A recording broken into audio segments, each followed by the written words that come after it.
ఇక Telangana Bhavan BRS MLA Kaushik Reddy మాట్లాడుతున్నారు, చూద్దాం. ఒక రూపాయి కూడా నేను అడుగుతా ఉన్నాను అంటే పూర్తి అబద్ధాలు చెప్తా ఉన్నారు. తెలంగాణ ప్రజలారా మీకు దండం పెట్టి చెప్తా ఉన్నాను, రేవంత్ రెడ్డి గారు పక్కా మోసం చేస్తూ ఉన్నాడు.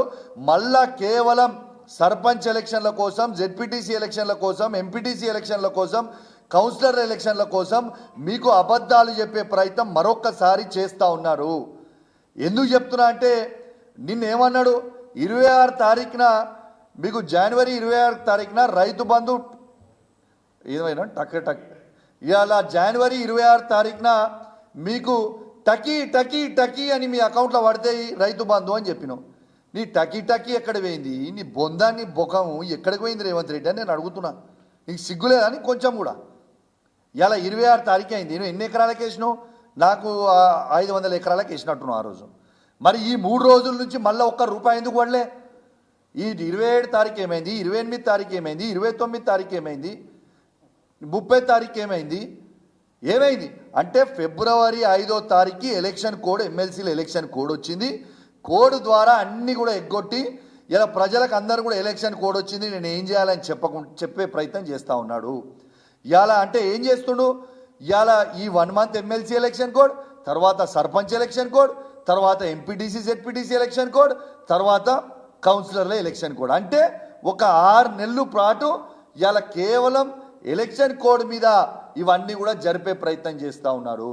నిన్న కూడా మళ్ళీ సర్పంచ్ దానికోసం ఎలక్షన్ల కోసం నా హుజరాబాద్ నియోజకవర్గంలో శాచ్యురేషన్ మోడ్లో కేసీఆర్ గారు దళిత బంధు అనే పైలట్ ప్రాజెక్ట్ మొదలు పెడితే ఇలా అద్భుతంగా 18,500 మంది కుటుంబాలకి నా నియోజకవర్గంలో మాత్రం ఇచ్చినప్పుడు, ఈయన అధికారంకి వచ్చిన తర్వాత నా నియోజకవర్గంతో పాటు యావత్ తెలంగాణలో ఉన్న 119 నియోజకవర్గాలలో అన్ని నియోజకవర్గాలలో దళిత బంధుని ఆపిండు రేవంత్ రెడ్డి గారు. ఇలా కేసీఆర్ గారి నాయకత్వంలో మేము అద్భుతంగా పోరాటం చేసిన తర్వాత నిన్న ఇలా అది రిలీజ్ చేయమని చెప్పి నేను ఆర్డర్ ఇచ్చిండు.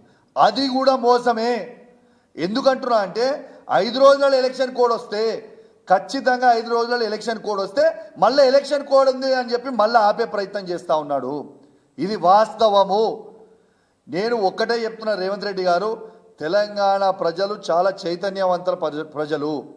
నువ్వు జాదా హుషారి నేను జానుకు కత్ర అవుతుంది నీకు.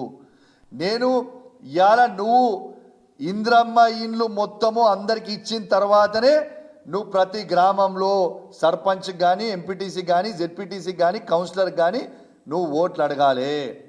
ఇలా ప్రతి ఒక్కరికి ఆత్మీయ భరోసా నువ్వు వేసిన తర్వాతనే, 1,02,00,000 మందికి నువ్వు వేసిన తర్వాతనే నువ్వు సర్పంచ్ కానీ, ఎంపీటీసీకి కానీ, కౌన్సిలర్లకు కానీ నువ్వు ఓట్లు అడగాలి. ఇవాళ నువ్వు ప్రతి ఎకరానికి రైతు బంధు వేసిన తర్వాతనే ఇవాళ నువ్వు సర్పంచ్కి కానీ, ఎంపీటీసీ కానీ, జెడ్పీటీసీ కానీ, కౌన్సిలర్ కానీ నువ్వు ఓటు అడగాలి. ఇలా నా నియోజకవర్గంతో పాటు యావత్ తెలంగాణలో ఉన్న దళిత బంధుని, కేసీఆర్ గారు విడుదల చేసిన దళిత బంధుని వాళ్ళ అకౌంట్లో డబ్బులు వేసిన తర్వాతనే నువ్వు సర్పంచ్లకు కానీ, జెడ్పీటీసీకి కానీ, ఎంపీటీసీ కానీ, కౌన్సిలర్ కానీ ఓట్లు అడగాలి. నువ్వు ఓట్లు అడిగి నువ్వు ఇవి అన్నీ ఇవ్వకుండా నువ్వు ఓట్లు వచ్చి అడిగితే ప్రజలు మాత్రం ఇంతకుముందు నిన్ను గిప్ప గుద్దినట్టు, నీ అఫీషియల్ ట్విట్టర్ అకౌంట్లో పెడితేనే ప్రజలు నిన్ను గిప్ప గుద్దినట్టు మళ్ళీ అప్పుడు కూడా ఆ ఓట్ల గిప్ప గుద్దుదురు ఖాయం. తస్మా జాగ్రత్త అని హెచ్చరిస్తూ ఉన్నాను. దాంతోపాటు అదేవిధంగా మేము పెట్టలే, ఇది కూడా ఆర్టీవీ వాళ్ళు పెట్టిండ్రు. ఆర్టీవీ వాళ్ళు కూడా పెట్టిన దాంట్లో ఏమొచ్చిందో చూడండి. 80% మంది కేసీఆర్ గారి పాలన కోరుకుంటున్నారు, 20% మంది రేవంత్ రెడ్డి గారి పాలన కోరుకుంటున్నారు అని చెప్పారు. ఇకనన్నా సిగ్గుండాలా వద్దా రేవంత్ రెడ్డి గారికి? రేవంత్ రెడ్డి గారు దున్నపోతు మీద వర్షం పడితే కనీసం ఆ దున్నపోతు తోకన ఆడిస్తుంది. ఈ ప్రభుత్వం మీద వర్షం పడినా ఇలా కనీసం ఇంచు కూడా కదలకుంటున్నారు. ఆ దున్నపోతే